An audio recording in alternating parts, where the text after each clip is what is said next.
Бреттон-Вудская система давно умерла. The Bretton Woods system died a long time ago in 1976. На ее смену пришла ямайская система. Бреттон-Вудская And then the система была Jamaican system основана came in. на золотом эквиваленте. В 1900 The Bretton Woods system was built on gold equivalent. еще принимались решения. In 1976, the United States took the decision to move away from the gold standard, Была создана ямайская система. and the basis became the Jamaican system, Отстегнула доллар от золота. which detached the world from gold. Что является основой вот этой What is the basis of this Jamaican system, до сих пор? Доверие which works to this day? экономики.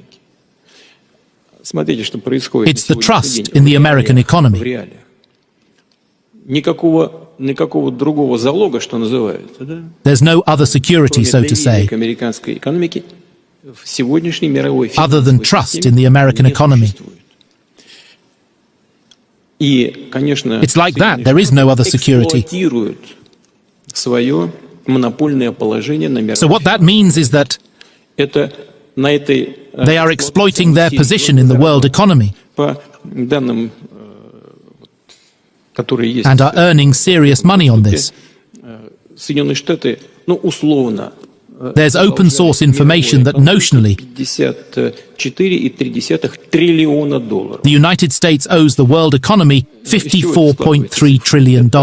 Значит, где-то 12,6 триллиона What does this figure consist То, of? что держат физические лица $12.6 trillion в банковских счетах и просто в карманах. is what individuals hold on their accounts, in their pockets, so to say, Вне границ Соединенных Штатов. outside of the borders of the United States. Триллионов, значит, Plus, вложено в... another 10 trillion is invested or taken out by American companies. Это 22... So this is $22.6 trillion US dollars, Ничем не обеспечены. Ничем. Кроме доверия. which is not secured by anything other than trust in the American И economy. оставшиеся от 54,3 это то, The что rest of the amount граждане других стран вложили в is what американские citizens of компании. other countries have И их invested вложения в американские компании обеспечены надежностью этих компаний. in American companies. Но их надежность зависит тоже от американской экономической системы. Their reliability ultimately also depends on the economic system of the US. Что происходит в этой связи в мире? Что происходит?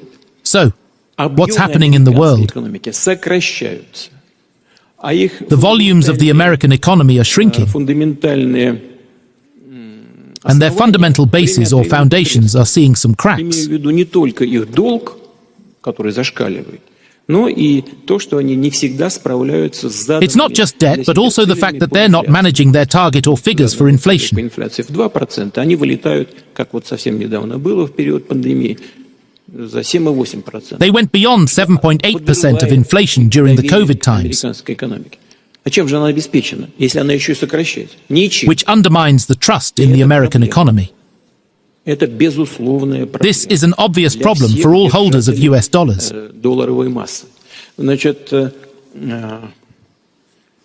Due to its shrinking share in the world economy, того, что она сокращается, ее доля в структуре мировой экономики сокращается, это абсолютно естественно. it's an absolutely natural move towards the formation of multipolarity in the economy and в finance. экономике мировой и в мировых финансах.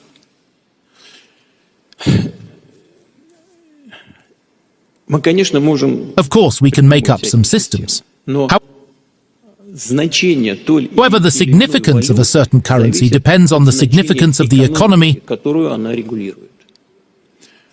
Поэтому мы сейчас что that it делаем? С represents. нашими партнерами What are we doing now? With our BRICS partners, выстраиваем эту совместную работу. we are building this joint России work, здесь, конечно, может быть... and the role of Russia will Мы be создаем, significant. создали новый банк, мы свои We've created a new bank. инструменты создаем. Весь мир, но не весь We мир, have created new currency tools and instruments. участников международной экономической активности, деятельности переходят на расчеты в The whole национальных world, валютах. or at least У нас, significant например, С players, Китаем, я уже говорил об этом, 90% are moving to national currencies. 90% нашего торгового оборота регулируется 90% of our trade volume with China и в рублях. is done in yuan and rubles. Доля рубля уже там тоже к 70%. In the post-Soviet area, we see that the trade volume is nearing 70% in rubles. Значительно. Но мы должны делать это вместе, так будет более основательно.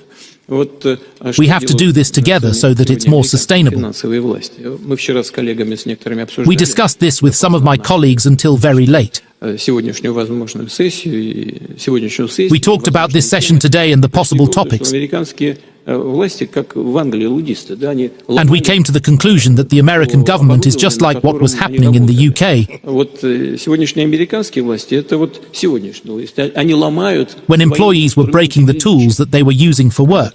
Доллар – это один из немногих. This is what they're doing. They're breaking their instruments or their tools which they're using for work.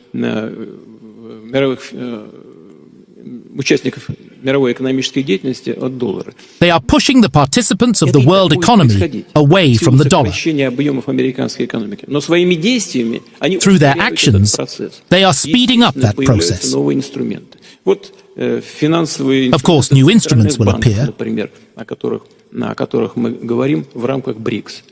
We talked about central banks in BRICS. Есть и другие соображения. Ну, например, вот сейчас наш коллега из Зимбабве говорил о привлечении. And our colleague from Zimbabwe talked about attracting investments. Можно сделать и не только по отношению к Зимбабве. Это можно делать. This can be done not just in Zimbabwe, это можно делать по отношению к but in other countries of Africa, South Asia, and also Asia. Азии и вообще Азии, быстро развивающиеся страны. And fast-developing countries. We need to create such instruments that will guarantee the investment and return. What else can it be based on, if not on gold? It can be based on the quality of the investment projects. If we ensure quality and stability of the political regimes, then we can create such a system of settlement which will not be volatile and will not be subject to inflation. We discussed this with Xi Jinping during my visit to China. And we will be discussing this with other leaders of BRICS. De-dollarization may be invoked as a diplomatic hot-button issue where China, Russia, and India are concerned, but for Africa is very much an existential one. US dollar dependency quite literally creates and sustains the poverty that we are familiar with. Poverty due to a simple lack of economic activity on the continent of 1.2 billion entrepreneurial people with a decent natural resource base, in fact, a completely contrived, artificial and unnatural phenomenon. If there is sufficient land, labor and entrepreneurship already, why must the capital that put these things to work and creates jobs for Africans can be this perennially scarce thing called the US dollar?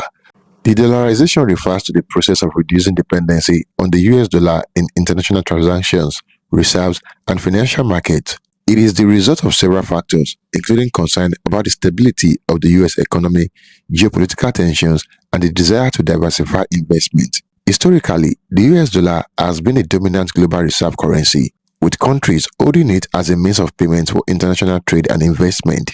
This has given the United States considerable power and influence over the global financial system. However, as other countries have grown in economic strength, they have sought to reduce their reliance on the US dollar, which they see as vulnerable to economic and political risks. One of the primary drivers of the de-dollarization is a perception that the US economy is not as stable as it once was. Since the global financial crisis of 2008, the US has faced significant economic challenges, including a large national debt, low interest rate, and an increased trade deficit. These challenges have led some countries to question the long-term viability of the US dollar as a reserve currency. Geopolitical tensions are also a factor in de-dollarization. Some countries have sought to reduce their reliance on the US dollar as a way of exerting their influence in the global financial system. Many countries are looking to reduce their exposure to the US dollar and invest in other currency or asset. This can help reduce the risks associated with holding a single currency and provide greater stability to their financial systems. De-dollarization can have significant implications for the global financial system. If more countries reduce their reliance on the US dollar, it could weaken the currency's dominance in global trade and reduce the United States' influence in international affairs. It could also lead to increased volatility in currency markets and make it more difficult for countries to manage their economies. However, de-dollarization is not an easy process. It requires significant investment in infrastructure and new financial systems, and it can take many years to achieve. Some countries may also face resistance from the US, which has a vested interest in maintaining the dominance of the US dollar. Despite these challenges, many countries are continuing to pursue de-dollarization as a way of reducing their exposure to economic and political risks. As the global financial system continues to evolve, it will be interesting to see how this trend develops and what impact it has on the global economy. Thank you for watching. Do not forget to like and share your thoughts in the comment box below. Until next time, cheers and have a good one.